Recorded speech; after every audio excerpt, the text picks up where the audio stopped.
What's up, sons? It's Blind Run with Son of a Tech once again, and welcome to yet another episode of Crypto Terminology, or the Crypto ABCs. Today we're going to be covering the letter D, and this series is primarily focused on people new to cryptocurrency. So if you have anybody in your family or friends, that whole circle that needs to get up to date on the crypto terminology, send them over to this playlist. We've already covered A, B, and C, so we are on to the D.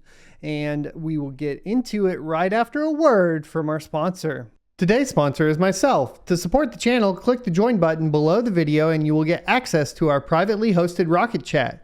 Selecting the $1.99 option will get you access, and after that you need to head over to the membership tab, scroll down, and expand out your membership perks. Find the section for connecting on social media, and in that section there will be a secret registration URL to join Rocket Chat, where you can sign up to enjoy talking with other cryptocurrency enthusiasts and miners without spammers, scammers, or bots. Welcome back. I like to hop right in, so let's get into it. First term is DAO, or DAO. It's pronounced DAO, and it is shorthand or an acronym for Decentralized Autonomous Organization. The DAO, or the event that is most notable surrounding DAOs, is the split between Ethereum Classic and Ethereum, which we've talked about on this channel quite a few times, but was a significant change as it showed that Ethereum was not only centralized, but that transactions on Ethereum could be reversed if the developers so willed it to be. And that is a big issue that has been under a lot of, contention within the cryptocurrency space. So if you hear DAO, it might not necessarily just mean decentralized autonomous organization, but it also might be referencing this big event that was an upheaval of Ethereum essentially into two different chains. Next, we have DApp, which is lowercase d, uppercase A, PP, and that is shorthand for decentralized application. So within cryptocurrency, there are different types of currencies that exist. There is what I would consider more of like a transaction currency, where it is primarily focused on the transactions between peers. Like, here's some money, and I also, for payment, I will take money from you. What ended up happening with Ethereum, and the reason why Ethereum is such a big deal, is because it enabled applications to be run on top of the blockchain. And it did this through, EVMs, which are, Ethereum virtual machines, which we'll talk about in the E's in the next episode. And they had things called smart contracts, which you could basically program to do different functionality. It is also pretty much what DeFi is built up on top of, which we will also talk about here. So next you have decentralized application. Let's go ahead and define that fully, at least textbook wise. It is a computer program that utilizes a blockchain for data storage, runs autonomously, is not controlled or operated from a single entity, is open source, and has its use incentivized by the reward of fees or tokens. Decentralized autonomous organization, let's go ahead and define that as well, textbook wise, refers to organizations that are run by an application, computer program, rather than direct human input. Control of this application is granted to everyone rather than a single central entity.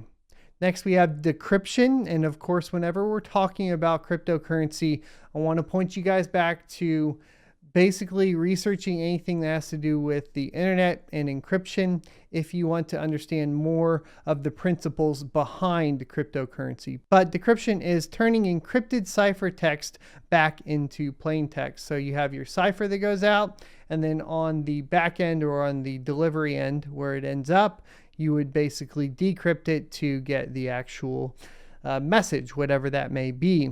Hello world. Deflation.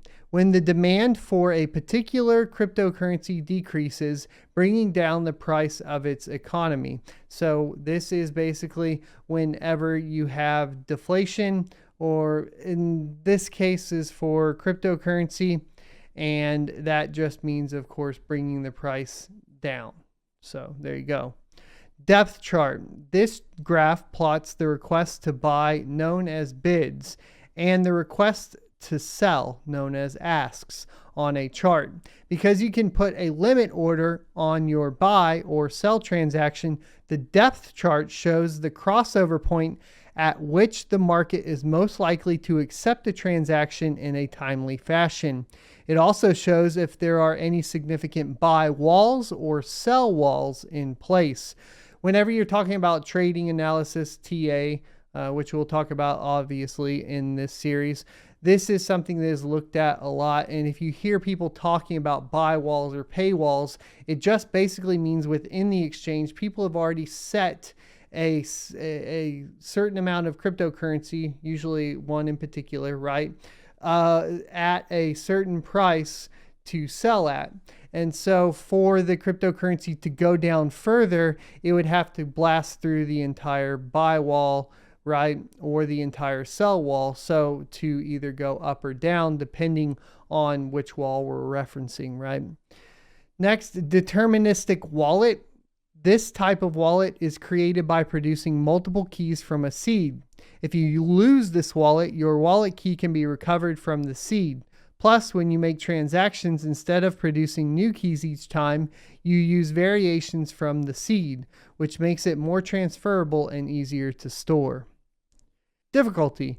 When someone refers to difficulty in the cryptocurrency space, they are referring to the cost of mining in that moment in time. The more transactions that are trying to be confirmed at any single moment in time, divided by the total power of nodes on the network at that time, defines the difficulty. The higher the difficulty, the greater the transaction fee. This is a fluid measurement that moves over time. So this is a very important one for the miners out there, for people that are getting into mining, especially considering that we have the merge coming up for Ethereum. And that merge will essentially mean Ethereum moves to proof of stake. The big debate, or the big problem that miners are looking to solve, especially GPU miners, when Ethereum moves to proof of stake, is which coin to move to next. The problem is that the difficulty is ever moving. And if the transactions and price can't keep up with the amount of miners that move to a particular coin, then the profitability will be either too small or none at all for miners to continue mining at a profit, which means that a lot of people will start liquidating their mining rigs and basically flood the market back with GPUs, and also, or alternatively, have to look for different cryptocurrencies to start mining. It really depends on what happens here. The game is going to get very interesting this year, and if you're interested in mining in particular, definitely subscribe to this channel, because we will be talking about this move for Ethereum quite a bit. Digital commodity, an intangible, hard to get asset that is transferred electronically and has a certain value. A digital currency is another term for a digital commodity. Digital signature is used to confirm that a document being transmitted electronically is authentic. They generally appear as a code generated by a public key encryption. Distributed ledger. A ledger that is stored in multiple locations so that any entries can be accessed and checked by multiple parties. In cryptocurrency, this refers to the blockchain being held on multiple nodes on the network, all of which are checked simultaneously. This is where we start talking about issues with cryptocurrency having off-chain deals as well, which we will be talking about more on this channel, especially as we start to see things like the Uniswap governance tokens being moved into basically fiat to pay for the lobbying of different governments. And the problem there being essentially not so much that they're lobbying, but the manner in which they're doing it is converting it over to fiat, meaning that the lobbying is being done off chain, and that is not transparent to the users of the network or token. Double spend. This occurs when someone tries to send a cryptocurrency to two different wallets or locations at the same time. Double spending is something that typically happens under a 51% attack or is enabled by a 51% attack. Examples have been on the Ethereum Classic blockchain if you want to go back through and look through those. If you want me to do a video specifically on double spend, I think that would be an interesting topic, so let me know in the comment section below. It would pertain primarily to proof of work. Dump. The term used to describe selling all or a lot of your cryptocurrency. So this can actually refer to a lot of people will be like the whales dumped. We'll talk about whales obviously in this series, but a whale is somebody that owns a lot of cryptocurrency, more than your average person in that particular crypto. And when they dump, essentially that will drive the price down. Depending, of course, once again, we can go back to buy walls and pay walls and that sort of thing. Dust transaction. Sometimes people will look to slow the network by deliberately flooding it with minor transactions that are incredibly small. These minuscule amounts are referred to as a dust transaction. Now, here's an interesting thing too that you might hear with dust, and that's within crypto.com. In the crypto.com wallet, you can actually convert dust, which are really, really small increments of individual currencies, and you can convert that into the crypto.com token. So keeping that in mind, where dust gets kind of utilized, it's not always necessarily in this kind of attack vector, but we have seen it on networks like Matic and Polygon, where the network was significantly slowed down by a ton of small transactions like that. DYOR is an acronym for do your own research. We talk about, do your own research on this channel a lot. I understand that you come to the channel to research, but this shouldn't be your only source of research, right? You should go out and do additional research and do your own research so you can validate that what I've told you is accurate or inaccurate. If in the case in this particular channel, if I'm inaccurate, I'm always open to basically reading my comments and trying to determine if I've made a mistake, and then I will make a correction. Alrighty, so that's going to wrap up this episode of the Crypto ABCs. Be sure to like, comment, subscribe, and share with your friends that need to learn more about cryptocurrency. Thanks for watching, and I will see you next Tuesday. If you enjoyed this content, you can watch more by clicking this playlist up here, or go ahead and subscribe.